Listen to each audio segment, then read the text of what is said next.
Big money deals in sports are commonplace. Patrick Mahomes recently signed a 12-year contract with the Kansas City Chiefs worth $503 million over 12 years. Mike Trout has a deal worth $426 million over 12 years with the LA Angels, and Canelo Alvarez is in the middle of a 5-year deal with DAZN worth $365 million. Magic Johnson and the Guggenheim Partners bought the newly crowned World Series winners Los Angeles Dodgers back in 2012 for $2 billion. The one thing common with all these athletes and owners is that they're active participants in their deals. The players have to play and perform, and the owners must run their businesses and incur profits and losses. There is, however, one story that is an exception to the rule of participation in sports. Let me tell you about the story of the Silna brothers and how luck and foresight paid off in what became the greatest deal ever made in all of sports.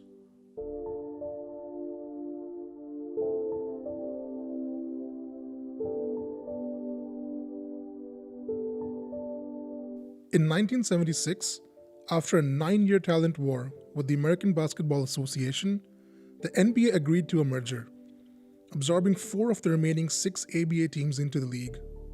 The Denver Nuggets, Indiana Pacers, New Jersey Nets, and San Antonio Spurs made the cut. However, the Kentucky Colonels and Spirits of St. Louis did not.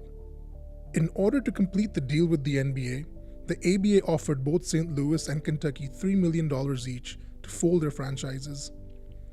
Colonels owner John Brown haggled and managed to bring that amount up to $3.3 million before folding his franchise. St. Louis owners brothers Ozzie and Daniel Silna were smart business operators who had foresight. The Silnas rejected the $3 million offered by the ABA, and this created a major problem for the ABA. Without a deal with St. Louis, there would be no merger with the NBA. But the Silnas had something big up their sleeves. See, in the 1970s, basketball had grown across North America.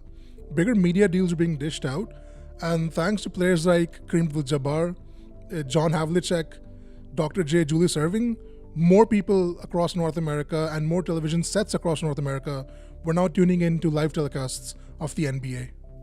Networks ABC and CBS, despite accusations of mishandling broadcasts back in the day, were still major players in introducing basketball to America and pulling in primetime audiences.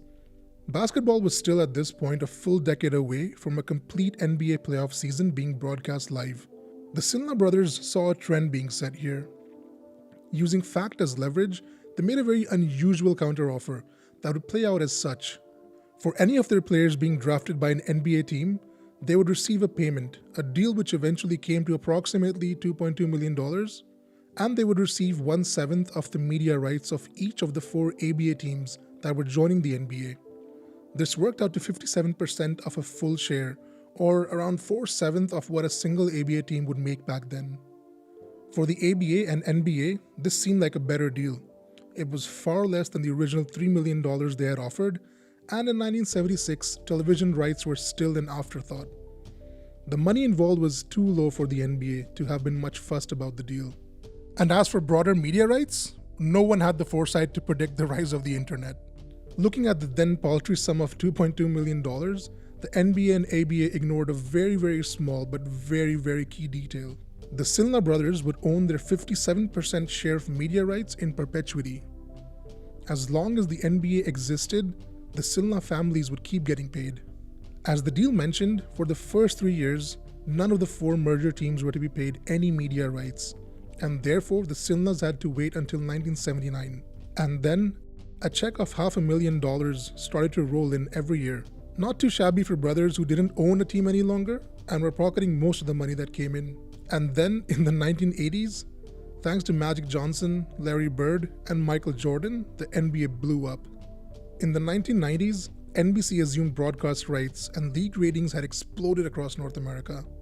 Michael Jordan and the Chicago Bulls had become must-watch television, and teams were striking deals in the hundreds of millions of dollars.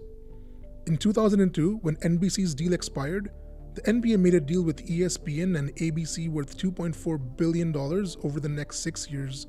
That totaled up to $4.6 billion when adding in the cable deal they had with Turner Sports. In 2007, the media deal was worth $7.4 billion, and this was extended in 2014 to a 9-year, $24 billion deal that would run through the 2024 season. By 2014, the Silna brothers had received approximately $300 million from their 4/7 of a share in the 4 NBA teams. What's funny to me is that back in the 80s, the 4 ABA teams actually got together and offered the Silna brothers $5 million over 8 years. The Silnas wanted $8 million over 5 years, and no deal could be struck.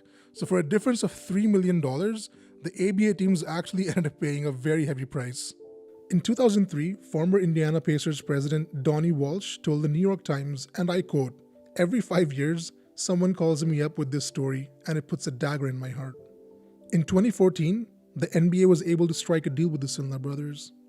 A one-time payment was negotiated based on the checks the NBA would be cutting the brothers in the future, and in return for the Silna's media rights, the NBA paid them $500 million. That's $500 million. Since 1976, the Silna brothers had accumulated $800 million from the NBA in TV media rights. I think they did well. In 2016, Ozzie Silna passed away at the age of 83. Ozzie and Daniel managed to convert a $2.2 million deal into $800 million. Ozzie never stopped loving the sport and would catch a game when time allowed. He kept memorabilia of his beloved St. Louis Spirits in the library of his home in Malibu, California, including a cap that had words reflecting his financial windfall stitched on the back that read, "In spirit, in perpetuity."